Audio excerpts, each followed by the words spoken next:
What's up guys, this is Kevin from snowboardprocamp.com. In this video I've got a few tips for buying snowboard boots. Boots are probably the most important piece of snowboard equipment that you can own, and a bad pair of boots can really ruin your day on the mountain. Hopefully these few tips will help you find the right pair of boots for you. So the first thing that you need to know when shopping for boots is how to find the perfect fit. So when you're trying on a boot, do up the laces fully and stand up in the boot. So your toes in the boot should be actually touching the end of the liners. You don't want your toes to be too squished, but you also don't want there to be any kind of a gap.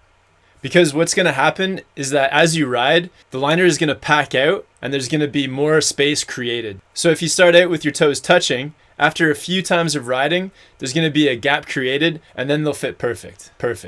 The next thing you need to look for is what type of lacing system you're going to get. There are three types of lacing systems: traditional, cable, and boa. Traditional laces are great. They tie up like regular laces do.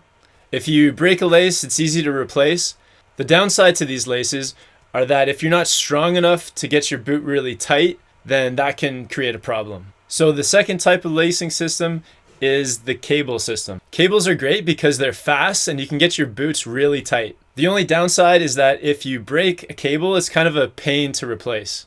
The boa lacing system has metal laces that you tighten by turning a dial, which are great because it's fast and you can get your boots super tight. With boa, you want to make sure that you have separate dials for the top and bottom sections of the boot. A lot of people like to have the bottom section of laces a bit looser and the top section of laces a bit tighter for comfort or performance. If the boa lacing system does break, it can also be a pain to replace. So decide which lacing system you're going to get the most benefit from.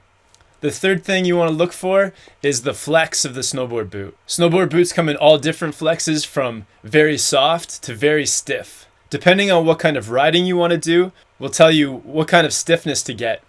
If you want to do a lot of tricks and jibbing with your board position on all kinds of different angles, then you're probably going to want to get a softer boot. If you're into doing a lot of carving or racing, then you're going to want to get a stiffer boot. This will give you more ankle support and more responsiveness between your boot and snowboard. If you're into doing a bit of everything on your snowboard, check out a boot with a mid-range flex.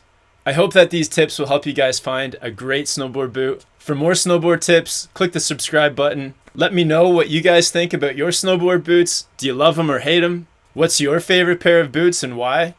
And if you have any questions about snowboard boots, please leave them in the comment box below.